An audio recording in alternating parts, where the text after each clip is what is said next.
Hey there. Hello to all of our Bronx friends and neighbors. We thank you for joining us for the Woodlawn Candidates Forum for the special election in the City Council's 11th District. Co-sponsors tonight are the Women of Woodlawn, the Woodlawn Taxpayers Association, and the Woodlawn Collective. Those groups invited the candidates and devised the format for tonight's program. They also provided the questions that are based on a community survey that was done of Woodlawn residents. Tonight's program will consist of 6 separate interviews with each of the candidates in this special election. They will be interviewed in this order that was selected by the above groups at random.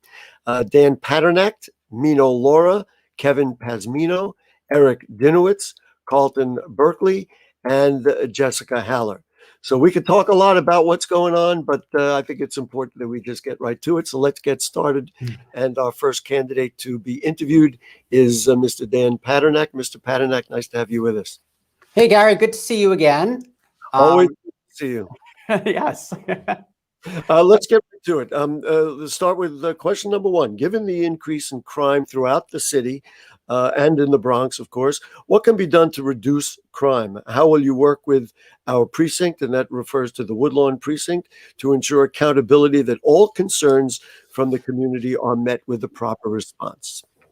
Yeah, Gary, good question. Public safety is a big issue. It's also very important to me.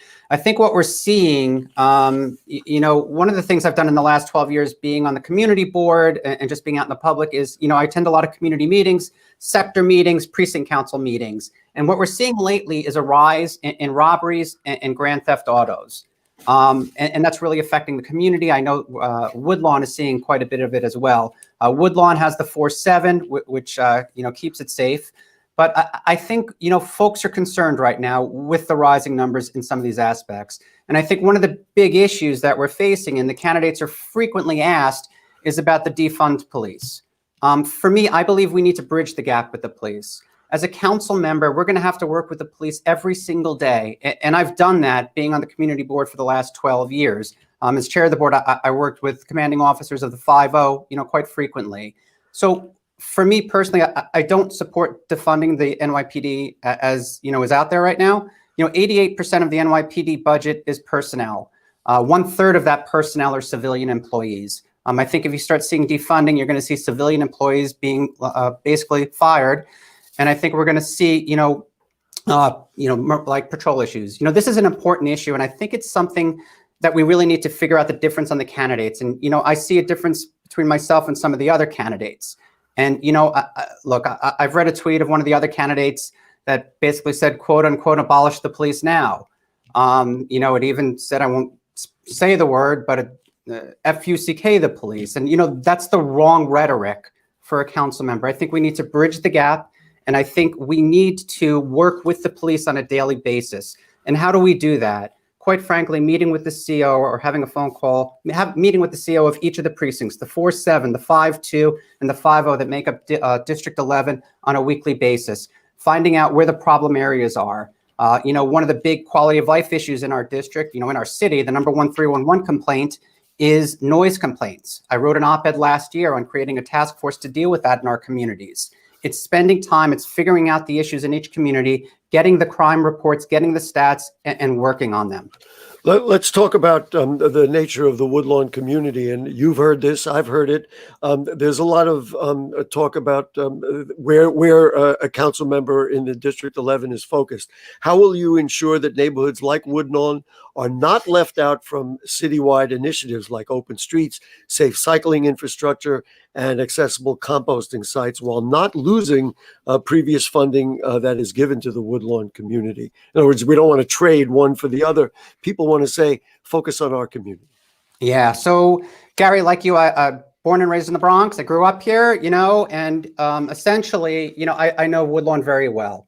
High school for me was Fordham Prep, and when I went to the prep, I met a lot of other students from Woodlawn, where I eventually hung out, in high school, college, etc. It's knowing the district. I think frequently what happens, sadly in politics is that sometimes elected officials put attention where they perceive votes are coming from. For me, every single neighborhood, the 10 neighborhoods in District 11 are going to get attention. How does Woodlawn get attention? Quite frankly, by having conversations. I stopped by and I saw Pete from the Irish Barbershop the other day, and I had a good conversation with him about different needs. It's getting into the different areas, making sure that you're out there and having conversations with folks. It's having town halls. It's having meetings with local businesses, local community organizations, and making sure you constantly have that continual flow of communication. Let's move along to local businesses. What's your perception on how the Woodlawn business districts and businesses are doing through the pandemic, and what solutions do you have that will build small businesses and diversify or create more variety of retail in Woodlawn? Yeah, I think Woodlawn businesses are hurting like businesses across the city of New York. You know, right now, a lot of small business owners are going into their own pockets just to stay afloat, or they're going into debt just to stay open. What these businesses need right now is immediate relief. They need immediate help. They need it in the form of the way that the city can, and they can do that in the form of discounts. They could basically, the city of New York, and I would advocate for real estate tax discounts, for water rate discounts, for DEP, essentially water rates who do that. I would advocate for grants to give to those really struggling businesses to help with their Con Ed bills. That's interim relief. I think as a council member, what I would definitely do is create a program to help businesses renegotiate their leases, their existing leases, to help through the pandemic, or in new leases. You know, a big part of, businesses right now can't afford going on, so they really need help with the legalese in structuring that. It's being there for the businesses, understanding them, providing the relief that we can, at this time to keep them open, to keep the businesses open as we go. And it's trying to get those businesses open again, as safe and as soon as possible. This is really a connected question, I would guess. What are the greatest needs that Woodlawn has as they try to emerge from COVID, and how, as a council member, would you address those needs and help Woodlawn do better? Yeah. Thanks, Gary. I think the biggest need is the proper management of the vaccine. When we start getting enough of the vaccine back into the city again, we need to make sure that it's properly distributed and that it's done in a clear, efficient, transparent manner so people know how they can actually get the vaccine, particularly our seniors who want to get back out there every single day. Many seniors are scared to go out because they don't know if the places that they're going to go to are safe. So one, proper management of the vaccine distribution. What we also need to do is to work with our school administrators and our teachers to make sure that we have a safe protocol for getting our schools back open, and figuring out from our principals and our teachers what are the needs of the students and what can I do as a council member to help those students and help those teachers, get these students back up to grade. I think those are probably some of the biggest needs, that we're going to see, in addition to helping the businesses. And just making sure that the businesses in Woodlawn survive. And I think post-COVID, those are probably the three biggest issues that we have to face. We're just about out of time, but let's give you, if you want to take 30 seconds and just kind of deliver a closing remark about your candidacy. This is Dan Paternak running for City Council. Yep. Thanks, Gary. Again, I was born and raised in the Bronx. I've been going to Woodlawn since I was a kid. For me, I went to Public School 95, JHS 143, and Fordham Prep. I have an economics degree from Fairfield University. I'm the only candidate here who is a lawyer and the only candidate here who has run a city agency. I've been on Bronx Community Board 8 for 12 years. I ran the traffic committee for 8. I've been vice chair of the land use for 4. I've got a world of experience and I love public service. I will advocate for Woodlawn and every other neighborhood in this district every single day. Thank you so much, Gary. And thank you, Woodlawn taxpayers and Woodlawn Collective, for hosting this evening. Thank you so much. Great. Dan Paternak, thank you very much. Good luck in the campaign. We didn't mention it earlier, but as you well know, the special election for this seat is March 23rd. Thank you so much for your time. Thank you, Gary. Thank you. All right. It is my pleasure to welcome our next candidate, and we have another series of questions for her. So it is Mino Laura. Ms. Laura, nice to have you with us. Thanks for joining us. Great to see you too. Let's just launch right in. Let's talk about pedestrian safety. In the survey that was taken by the group sponsoring tonight's program, this came up. It doesn't sound like a big thing, but it came up a lot. How will you ensure pedestrian safety in Woodlawn? What are your ideas for street and traffic improvements in the local area? Yeah, I'm a mother. So yes, pedestrian safety is extremely important. I have 2 young kids.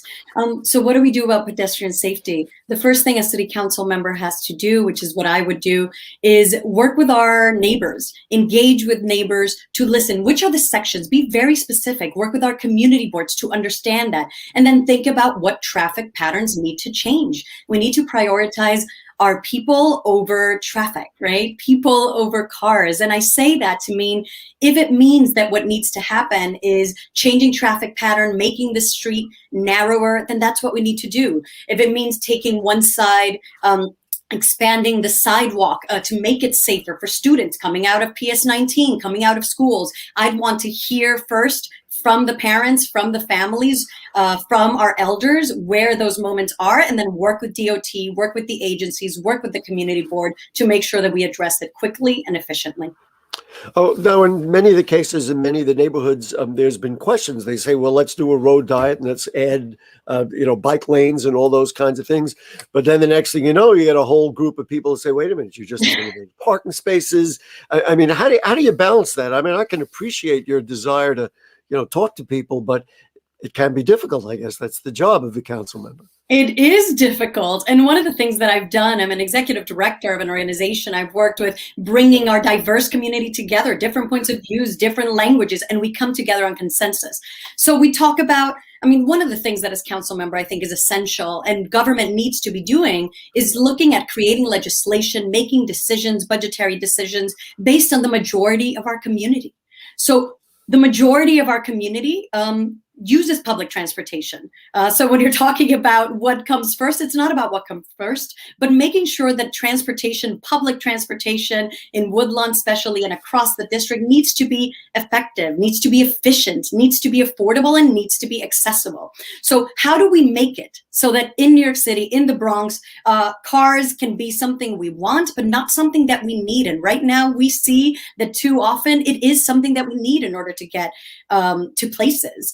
And that is not right. So I think as we think about how do we balance, we bring all the voices together and then we look at what benefits the majority of us, because when the majority of us are taken care of, those most in need, then all of us receive justice. And yes, when it comes to parking, we can be innovative and creative, and any new development should include parking. Let's talk about municipal lots in every neighborhood. Of course, looking at commercial businesses and making sure that they need space for parking for those coming from Yonkers and coming from other places and coming from within the district. So it is a balance.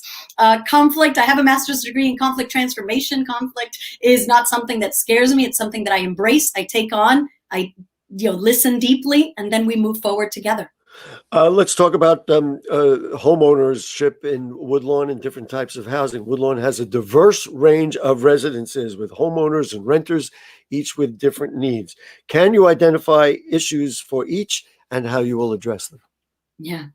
So yes, I have dear friends who live in Woodlawn. Just today I was in Katona talking to neighbors, talking to future voters. So housing inequity and housing injustice is at the top, and this impacts homeowners and this impacts renters. So there's two things that we need to do. When it comes to renters, we need some subsidies. We need to increase housing vouchers to make sure that they're meeting the needs of market rate apartments, because they're not right now. And when it comes to home ownership, one thing that I constantly hear and I've experienced myself is we need to expand Home First and payments. So these are grants that exist for first-time home buyers.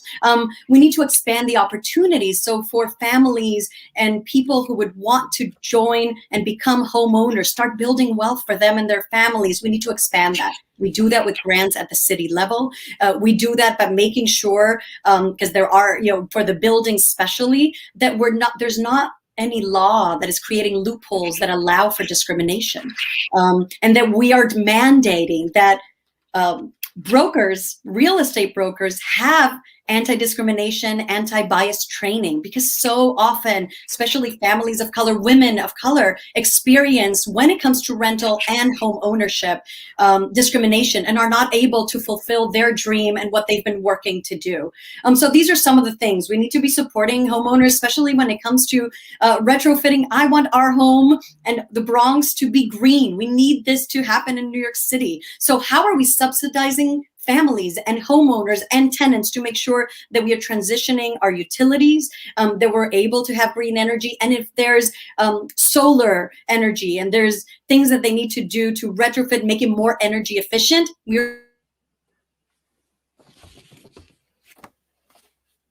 I think right at the end there, her Wi-Fi popped out. Can we get back to Ms. Laura, do we think? And find out what we can do to get her, get a last question in? Hello, sorry. I guess the next question should be about the Wi-Fi infrastructure. Broadband access, right? Broadband access. Although the next question, this will be your last question. Perfect. Let's talk about defunding the police, whether you want to call it defunding the police or simply reallocating resources. What is your vision on crime fighting budgets in relation to other less direct initiatives like community centers, social services, etc.? Yeah, thank you. Sorry if I missed a question before. You were all right. Yeah. So it's so important that we are right-sizing the police department. And this is what it means to me. We need to divest, we need to streamline the job responsibility of the NYPD so that they can focus on preventing and solving crime, because we need them to do that work. So what does that mean? It means divesting funds to Department of Health, Department of Education when it comes to mental health outreach crises, when it comes to homeless outreach, when it comes to traffic enforcement, let's put it to the Department of Transportation. So this is what I support. There's legislation right now on accountability, and I think it is exactly not about letting go of jobs, but about reshifting and reallocating these to other agencies that are better equipped and better trained to handle the needs of our community and of our neighbors, and that way keeping all of us safe. Let me ask this follow-up, which will give you maybe 30 seconds, and then we'll give you a chance for a closing statement. Can this be done while keeping police efficiency at a top level, especially at a time when crime is rising? People really need police officers. Let's face it. Absolutely. And why? Because they'll be able to streamline on that work. So I believe in community policing. I think it's essential that cops are on the street building relationships and rebuilding relationships that have been broken right here in the Bronx. So by taking away the fact that they're the ones responding to mental health crisis, they're the ones engaging with our homeless community, they're the ones engaging with the school safety, it frees up their time to focus on doing the work. Last year, half of the murders in the first quarter were unsolved. We need them to solve these crimes to keep us safe. So I absolutely believe that by streamlining their responsibilities, it'll bring us more accountability and more safety for our residents. Thank you so much for that. And now we'll give you just maybe 30 seconds if you want to do a closing statement and just talk about your candidacy. Great. So my name is Mino Lora, and I am a Dominican mom from the Bronx. I'm an immigrant who built an organization from scratch and kept my staff employed during the pandemic, because putting people first is what I have done throughout my entire career and what I will do as council member. I am proud to be endorsed by the Working Families Party, CWA, Jewish Vote, and other groups. I look forward to being at the top of your ballot on March 23rd, and you can learn more at minoforthebronx.com. Thank you so much, Ms. Laura, and congratulations on your candidacy. And we will see you at the special election, I guess, on March 23rd. Thank you so much. Thank you so much. Let's bring on our next candidate. It is Kevin Pazmino. Mr. Pazmino, nice to have you with us. How you doing, Gary? Thanks for having me. Great. Let's start off with among the subjects that has been an important subject for the people of Woodlawn, whether you want to call it defunding the police or simply reallocating resources. What's your vision on crime fighting budgets in relation to other less direct initiatives like community centers and social services? Well, I mean, I definitely am not for defunding the police. I mean, I think a lot of the issues that we've had in recent, days and years really kind of speak more to like a mismanagement from the mayor and his appointees and whatnot. So I believe in community policing. I believe that we need to make sure that they have everything they need and that they're fully funded.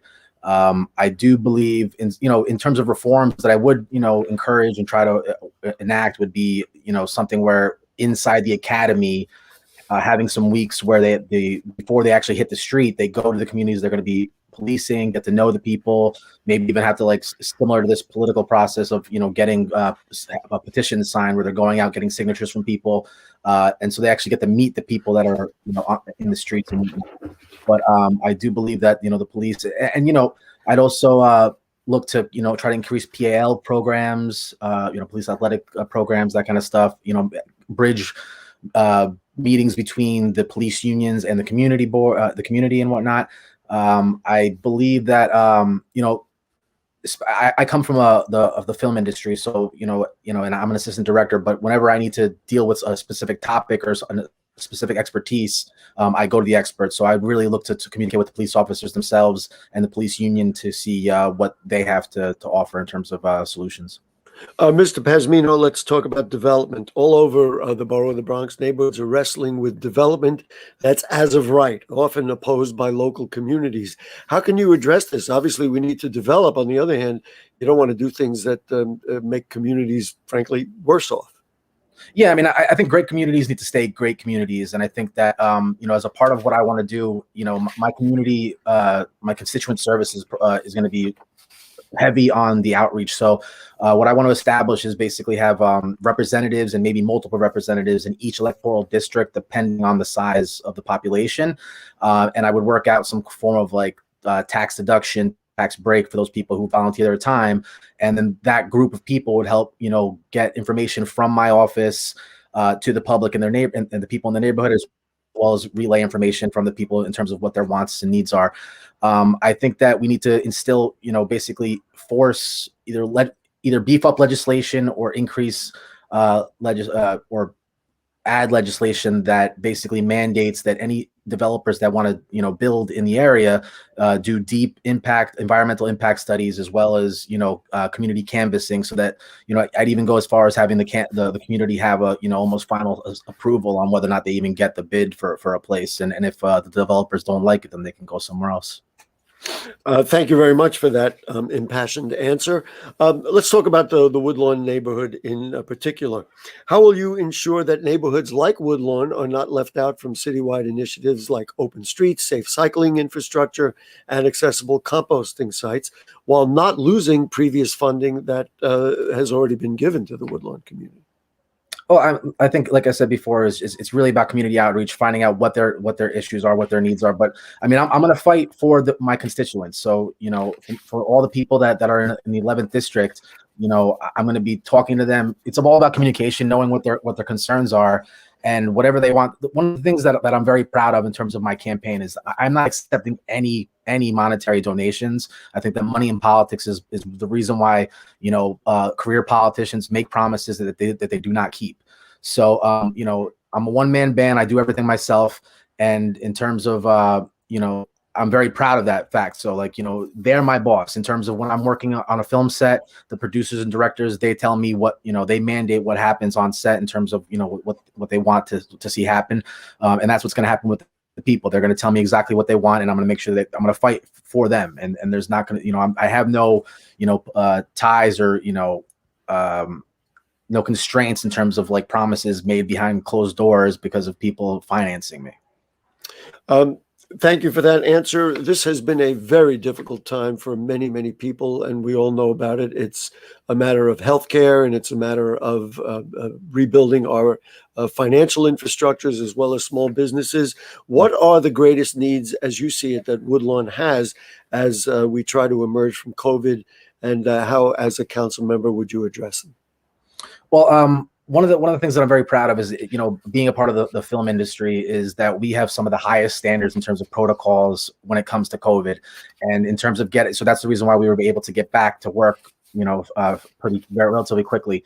So I would want to bring some of those protocols, the ones that make sense, and initiate them to help open our schools and businesses back up and whatnot. So some of those things entail increased testing. It also involves zoning out areas. So for example, a restaurant, the back of the house people who don't really have to be in contact with the people, they would be one specific zone that, they would almost maintain a separate contact from the people who do interact with the people, the actual public and whatnot. So waiters, waitresses, bartenders, that kind of stuff. The people who are actually interacting with the people, I'd have maybe increased testing protocols for them.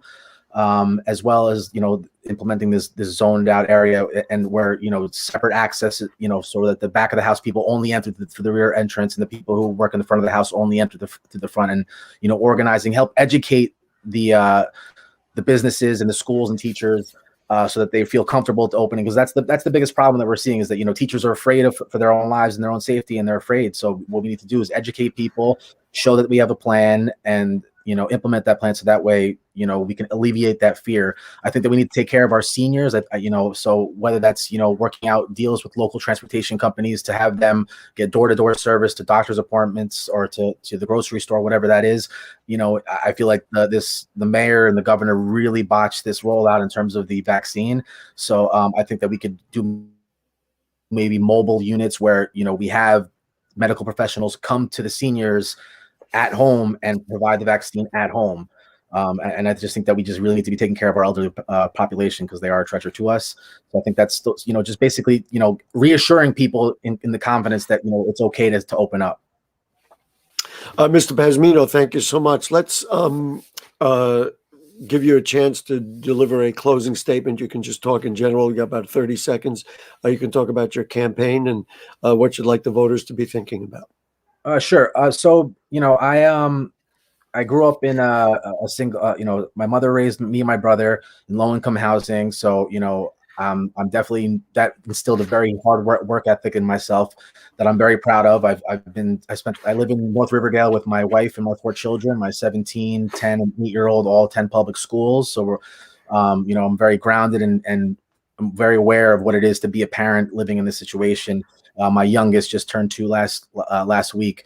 I've worked 17 years in the film industry. 7 of those years I've been in the DGA. I'm very proud of this work. A lot of what I do as assistant director is I break down the script into analytical data, and then I create the logistical plan to achieve the filming of that project. On the day when we're filming, I then manage and facilitate that set. So, one can imagine with the amount of moving parts that are involved when you're filming a scene that involves pyrotechnics and stunts where cars are flipping over and whatnot. So I'm a very good manager, and I'm a very good listener. So, I listen to the experts when I'm coming up with these plans and whatnot, and I abide by their judgment. So I want to bring that same level of expertise, of leadership, and logistical skills for my neighbors in the 11th district. And I just, if you're a conservative, I am unapologetically a conservative. So out of all the candidates, I'm the only one that shares your political views. So and I'm proud of that, and I'm proud of being, wanting to keep an eye on fiscal responsibility and good judgment. Thank you very much, Mr. Pazmino. We appreciate your candidacy, and good luck the rest of the campaign. Thank you very much for joining us this evening. All right. Take care, Gary. Folks, if you're just tuning in, we're watching the Woodlawn Candidates Forum, and this is co-sponsored. It's a collaboration, which is among the best kinds of things we can do in the Bronx, by the women of Woodlawn, the Woodlawn Taxpayers Association, and the Woodlawn Collective. Our next candidate to join us will be Mr. Eric Dinowitz. Mr. Dinowitz, nice to have you with us, sir. Great to be here. Thanks for having me. Let's get started with crime. Given the increase in crime throughout the city, what can be done to reduce crime? How will you work with our precinct to ensure accountability, that all concerns from the community are met with the proper response?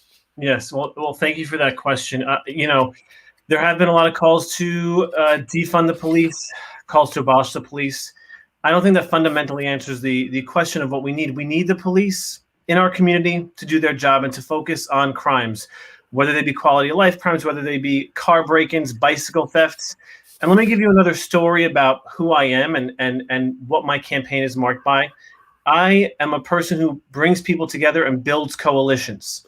So, for example, at the 4 train at the Mosholu Parkway, a few years back, I brought together a coalition of business leaders, elected leaders, residents, a hospital, and we collected over 2,000 signatures in order to demand the MTA bring an elevator to that station. And I testified at multiple MTA meetings. They came back and they said, okay, we're going to install an elevator. And the reason I bring up that story, I know your question was about crime, but the reason I bring up that story is because it shows that I have a history of bringing people together and getting things done for a community. And so to address crime, we need to work with our police, but ensure that they are doing the job of enforcing the law and preventing crime. And that is the role the police should be having, not being social workers, which is so often the role they have to play. And by more clearly defining the role of the police, one, and two, having a city council candidate who has a history of bringing people together and getting things done for a community, I think we can start to address the crime more effectively in our community. Thank you very much. What is your perception on how the Woodlawn businesses are doing through this pandemic? And what solutions do you have to build small businesses and diversify or create more variety of retail in Woodlawn? I think it's been extremely difficult. If you're a business owner, it has been an extremely difficult time. And of course, if you're a resident of Woodlawn, you want your small businesses to thrive. That's where you go for a slice of pizza or for a drink after work. I think long-term, there are some long-term solutions. A lot of the struggles business owners were facing before the pandemic have been exacerbated, and that's mostly rent. We need vacancy taxes.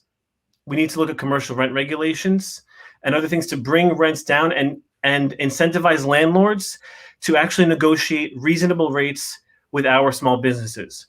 More immediately, for federal, state, and local programs that exist, our small businesses need help. Very often our small businesses are maybe a handful of people doing all the different jobs in the store.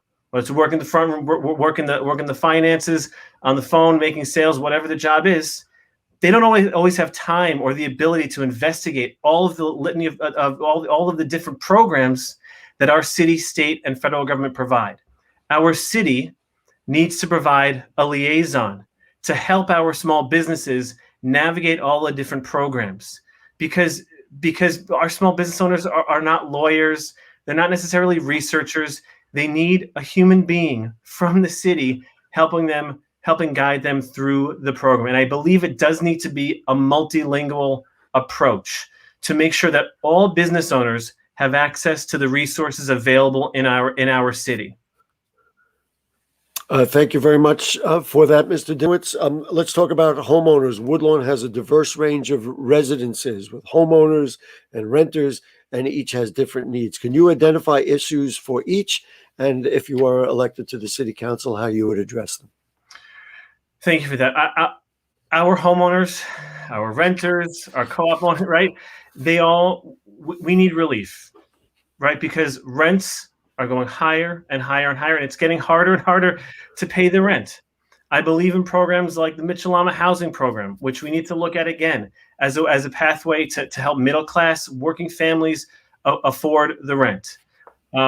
It often seems as though a lot of the programs are geared towards very, very wealthy individuals, and we are not getting the support that we need. Development is going towards those who are very well to do with not enough community import, which could drive up housing costs for everyone. And the city has an advocacy role to play. The state has a role to play in providing that rent relief.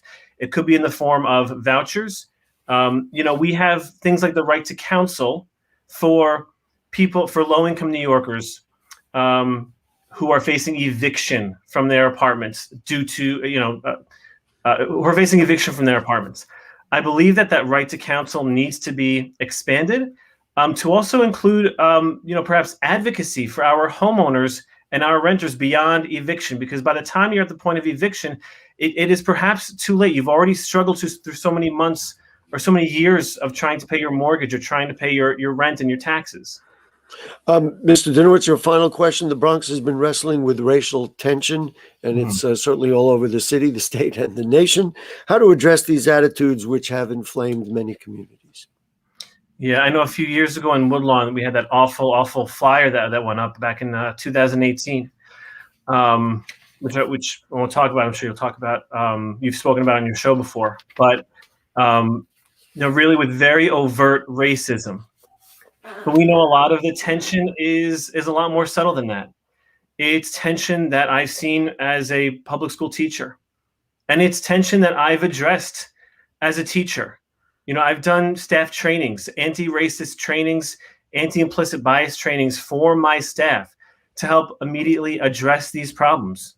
I've had these difficult conversations with students about racial tensions. And I think we need to start looking, among other places, in our schools, moving away from high stakes testing and moving into culturally responsive, restorative justice, social emotional responsive teaching, mental health education in our schools, because that is a perfect place to teach our children how to work together and how to love one another and how to calm those racial tensions so that they grow up and go into our communities and really, and so those racial tensions will hopefully and ideally not exist because we've addressed it and we've taught into them how to work with one another, how to love one another. Thank you very much. Let's just give you 30 seconds if you'd like to do a closing statement and just talk about your candidacy. We have some time, 30 seconds to do that. Sure. Well, thank you very much. I am Eric Dinowitz. I taught for many years in public schools right here in the Bronx at the JFK and Walton campuses. And I spent a lot of time in Woodlawn, going to Woodlawn meetings, going to parks cleanups with my kids, planting flowers in the parks with my twin boys. And my career in community service has been marked by working together and advocating and giving people a voice, whether it's as a teacher, as a UFT rep, bringing accessibility to our subways, fighting cuts to bus service, or working with our union workers. That work has been rooted here in the North Bronx. And it's work that's recognized by unions like the UFT, by DC 37, retail grocery workers, EMS workers, 32BJ, the Central Labor Council, and our firefighters. They've all endorsed my candidacy and my work that's rooted in our part of the Bronx, and my vision and proven ability to assemble a broad and diverse coalition of supports demonstrates that I'm the candidate who will make your voice heard at City Hall and will be an advocate for our children, our working families, our older adults, and people with disabilities. Thank you. Mr. Dinowitz, thank you so much. We appreciate you joining us. And of course, I know you join me in urging all voters to come out for the special election on March 23rd. Great. Thank you so much. We will now be joined by Ms. Jessica Haller. Ms. Haller, nice to have you with us. Thank you.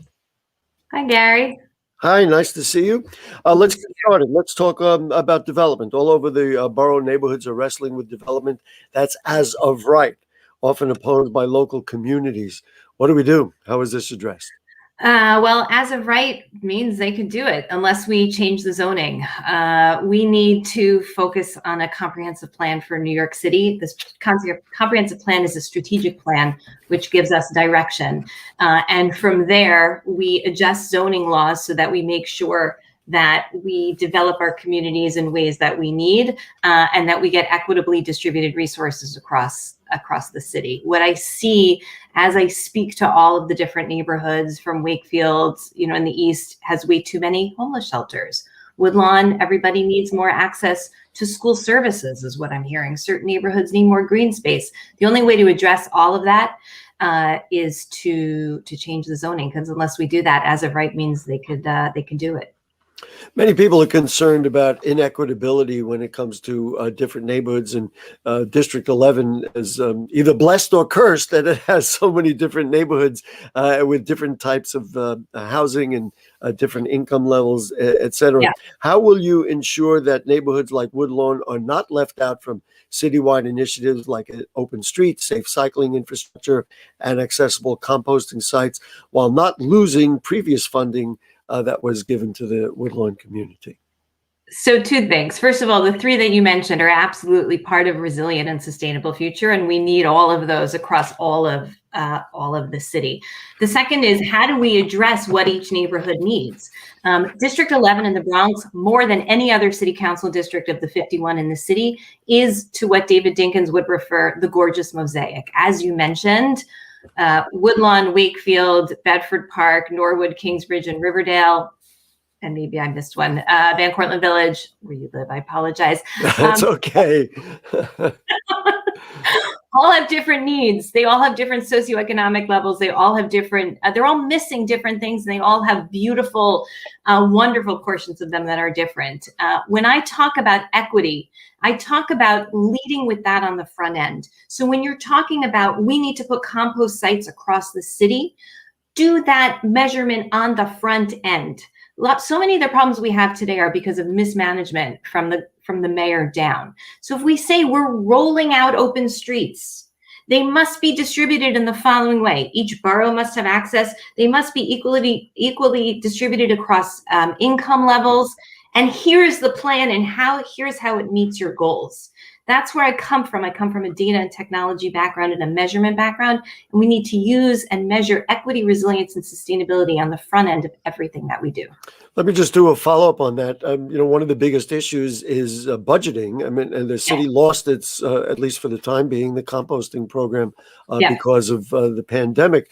I spoke to a number of existing council members, and they said, we don't have if we don't have the money for, some even more fundamental things, we can't do composting. How do you come up with the money for those kinds of things? Yes. So I believe it was like $3 or $6 million. It actually wasn't very much money. Also, the amount of compost that was brought to the curbside, that was brought to the community pickups was much, much more than from the curbside. So we could have killed the curbside, which was more expensive per pound, without actually doing away with the composting altogether. How do I do away with it? Oh, I'm so glad you asked this question. I think that there are revenue and fee opportunities in the city, especially around trash. And there are progressive ways to do that, to ultimately reduce the amount of trash we produce as a city, to more efficiently pick it up. I know there's solid waste pickup reform happening right now, and to make sure that nobody is overburdened with the cost of that. And there are absolutely innovative ways to do that. Let's talk about what really was the number one issue in the survey that the groups in Woodlawn did, and that is the notion of crime and the concerns for increasing crime. Given the increase in crime throughout the city and in the Bronx, what can be done to reduce crime? How will you work with our precinct to ensure accountability so that all concerns from the community are met with the proper response? So I'm proud to have the endorsement of Oliver Coppell, who was elected 10 times in the North Bronx. And one of the conversations we had, he said to me, Jessica, the only thing people ask for again and again every year was more cops, more police, because we need presence on the ground. And today we're dealing with a much more complicated situation. But I want to read to you 4 numbers. In the 1990s, there were 500,000, there were 500,000 felonies in this city. Today, there are about 100,000 felonies, so about 20%. In the 1990s, we had 24,000 cops. Today, we have 36,000, which is 3 times larger than the next largest. Chicago only has 12,000 police officers. We are talking about gross mismanagement of the police. So it's not just more, right? It's a question of how, and how are they accountable, and how are they working? Open lines of communication are incredibly important. And making sure we're actually, I have wonderful relationships already with 2 of the 3 presidents of the precinct councils, and I think it's communication, and it's making sure that the police are showing up for people where they need them, and that they're connected to the communities. But I think we can do so much more, so much better with better management. Ms. Haller, let's take a little moment here, and you can deliver a closing statement and talk a little bit about your candidacy. Take 30 seconds to do that. Thanks, Gary. My name is Jessica Haller. I'm a mom of 4. I'm an entrepreneur, and I'm a climate advocate, and I'm running on a platform of equity, resilience, and sustainability. We are facing, as we discussed today, so many crises: housing, health, systemic racism, climate, budgetary crises, and the only way to address them is to understand that they are all connected. I have experience in the public sector, the private sector, and the government sector, creating constituent management systems for the New York City Comptroller. I want to bring these skills forward. I understand that everything is connected, and I have been a fearless leader for the Bronx and in my experience, and I look forward to having your vote on March 23rd on the new leadership line. And you can check out more at jessicahaller.com, where all of my policies are laid out in full. Thank you so much. Jessica Haller, thank you for your candidacy and for your passion about our communities. And we appreciate your time this evening. Thank you. Okay, let's, I believe we have Carlton Barkley with us, do we? Because I know there was a problem with his Wi-Fi and getting him on. So or do we have Mr. Barkley? If not, we'll proceed and move on with the program. Do I know if we have Mr. Barkley? I'm not running for office, so I'm not going to answer those questions. Let's see. I don't know if we do have. I don't know. Hi, Kim, Gary. It's Kim with Women of Woodlawn. Looks like Carlton is not able to get on with he's us. not with us this evening. All right. No. So then we will. And listen, Kim has been instrumental in putting this program together. Kim Ferletti, and we thank her. We thank also Alyssa, and so I guess we will take the time now to wrap up the program. Oh wait, we do. He's here. He's here. I don't know. Can you hear me? We can hear Carlton Barkley. Oh, I'm so glad you're here with us, sir. Okay.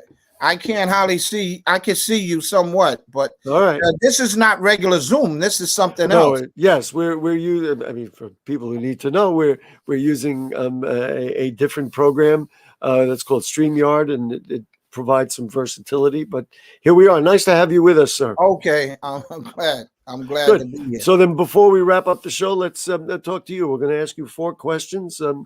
and we'll try to get to it. Let's start with pedestrian safety. These questions were all based on a community survey done in Woodlawn. How will you ensure pedestrian safety in Woodlawn? What are your ideas for street and traffic improvements in the area?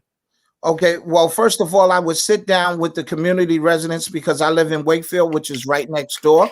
And let me just tell you what I've recently done the last couple of years. Over here in Wakefield on Near Reed Avenue and Matilda, we didn't have a traffic light, and our lines weren't on the street where we can see it. So unfortunately, 2 of our senior citizens, one got hit by a car and suffered serious injuries, and then about a week later, another one got hit, and that one it was a fatality. So what I did was along with the residents, we went down to City Hall and we protested and protested. I went to the board meetings and we finally got new lights, and we have the pedestrian walkway lines at the crosswalk, and we also have some cones there, right? The traffic cones. So another thing I noticed in Woodlawn is that the only train station in Woodlawn is the last line for the number 4. So when I've gone around the district, I noticed that in Riverdale and Woodlawn, there's definitely a need for the bus service. All right, because there is no train stations there. So some areas have good transportation as far as subways and some don't. So I would advocate to make sure that no bus lines are ever suspended. And if anything, bring more bus service, to both of those areas. Thank you very much. Let's talk about racial tension. You just simply need to turn on the TV and you could look at the national scene in the state of New York, all across America, and of course, even in the Bronx. There is a racial tension.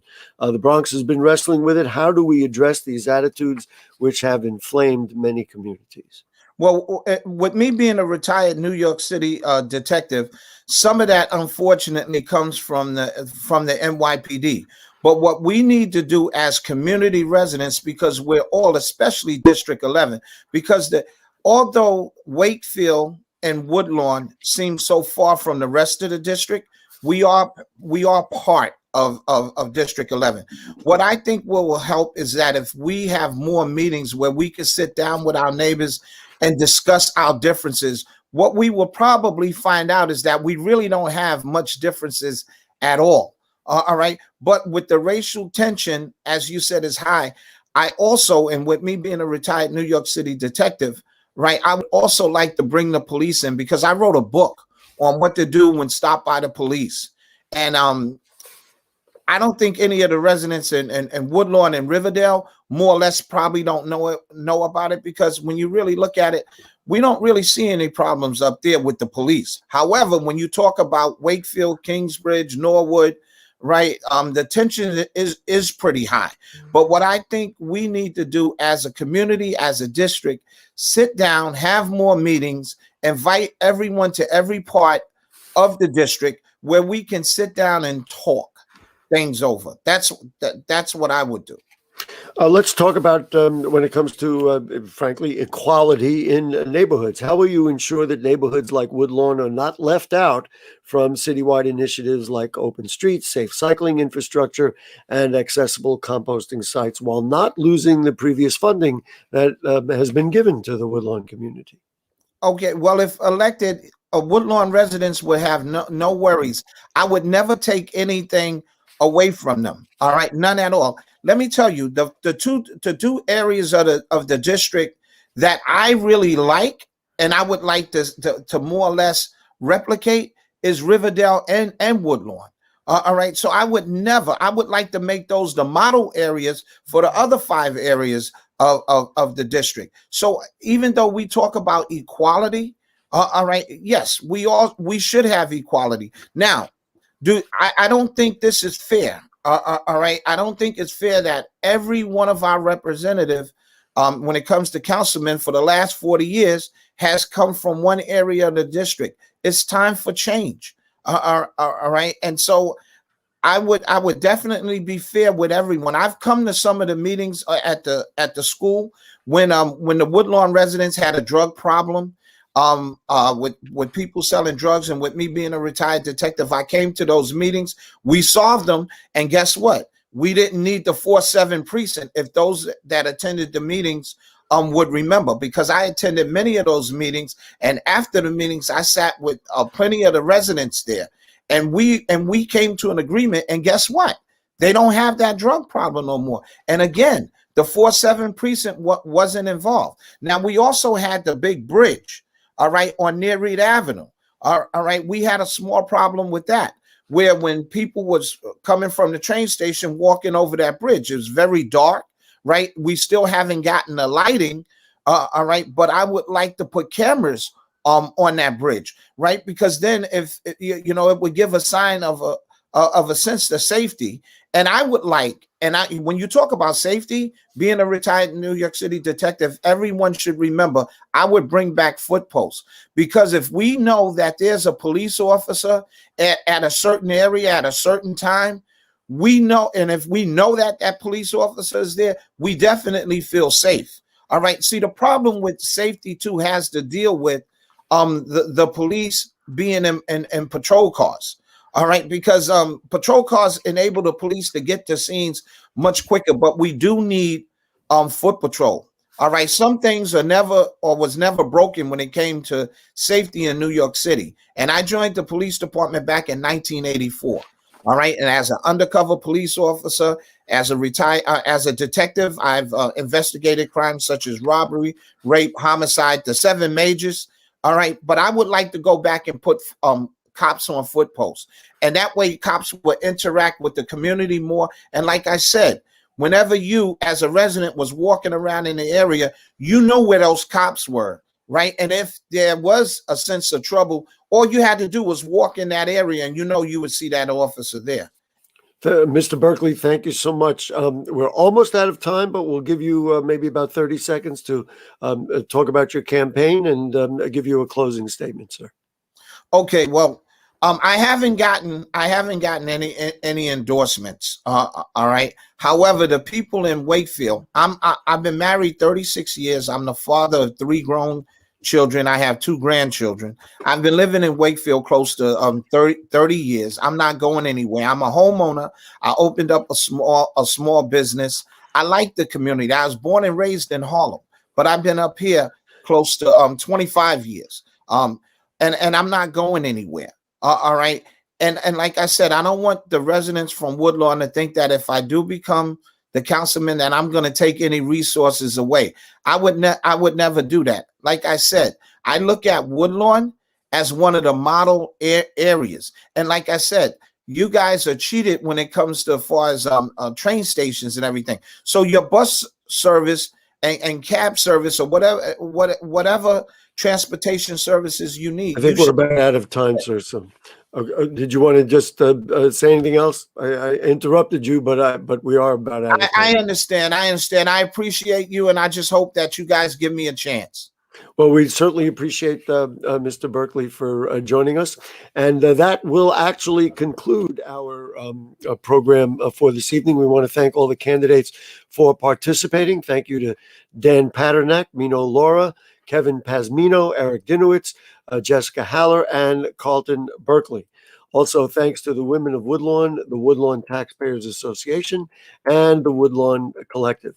The special election is March 23rd. Don't forget to vote. Please note that early voting begins on March 13th. And I know all the groups and even me and everybody in the Bronx urges everyone who is eligible to vote to get out there and cast their vote on March 23rd. So thank you for joining us. Thank you for the candidates. Thank you to the groups who put it together. And we'll see you on BronxNet every single week. Good night.